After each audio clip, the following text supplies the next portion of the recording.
بسم اللہ الرحمن الرحیم۔ جب ایک بات تم کر لو پھر بار بار اس بات کو مت دہراؤ۔ جوانی میں ایسا کام کرو جو آخرت اور دنیا دونوں میں مفید ثابت ہو۔ ہر انسان کو چاہیے کہ دوسروں کو دھوکہ نہ دے۔ چھپ چھپا کر کوئی بھی کام کرو تو اس بات کا لحاظ رکھو کہ خدا دیکھ رہا ہے۔ چھوٹے کاموں کو حقیر مت سمجھو، کیونکہ چھوٹے کام ہی بڑے نیک کام کرنے کا سبب بنتا ہے۔ دوسروں کے ساتھ ایسا سلوک مت کرو کہ خود ذلیل و خوار بیٹھو۔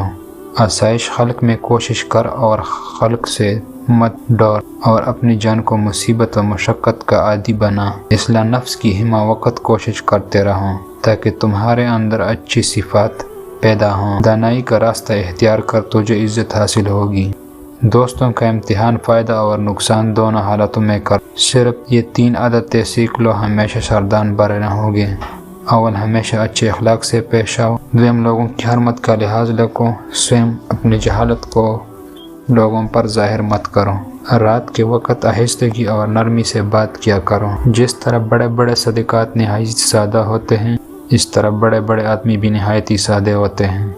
جو رقم دے کر دشمنی کا کندھا روکنے کی کوشش کرتا ہے تو پھر ہر کمینے اس کا دشمن بنتا ہے۔ جو اکثر ناجائز افعال انجام دیتے رہتے ہیں، ان کا حال بدتر ہوتا ہے۔ حکمت کی بات اگر حکمہ کے سامنے کرو گے تو وہ تیری بات کو جھوٹا سمجھے گا۔ تو رحم کرے گا تو تجھ پر رحم کیا جائے گا، تو بلائی کرے گا تو تم پر بلائی پائے گا۔ تمہارے رب خوب جانتا ہے کہ تمہارے جی میں ہے۔ اگر تم نیک نفس ہو گے تو وہ رجوع ہونے والے کو بخشتا ہے۔ جسم میں ان 2 چیزوں کی وجہ سے طاقت پیدا ہوتی ہے۔